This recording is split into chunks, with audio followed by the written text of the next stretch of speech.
And as President Trump asked in his speech last night, how could anyone possibly be opposed to any of this action that he is taking? Well, apparently, the modern-day Democrat Party could. The behavior of Democrats last night was completely disgraceful and demonstrated how severely out of touch they are with the American public.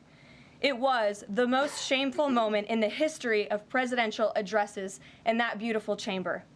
In what was supposed to be a unifying moment for our country, Democrat members of Congress instead screamed at the President of the United States, who was just overwhelmingly reelected by their constituents, walked out of the chamber, and worst of all, they disrespected the American people.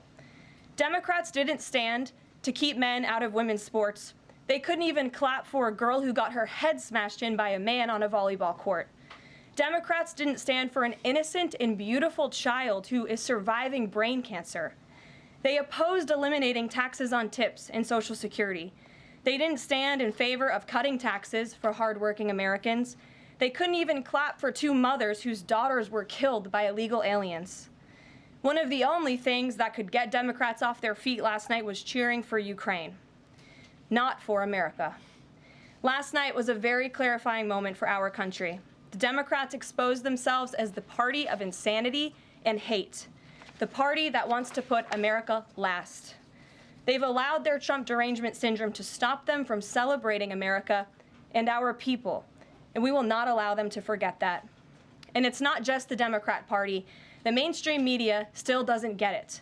Last night, MSNBC's Nicole Wallace disgustingly looped in a 13-year-old boy with brain cancer into an attack on the president over January 6th. And CNN's first chyron out of the speech called it divisive.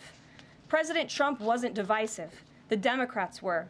And CNN was proven wrong by their own viewers, 69% of whom, in a post-speech poll, said they had a positive reaction to the president's speech. It's sad and frankly pathetic that Democrats and liberals in the legacy media continue to allow their hatred for the president to override their love for our country. But nevertheless, the president will continue to unify this nation through policies that are grounded in common sense and that uplift all Americans.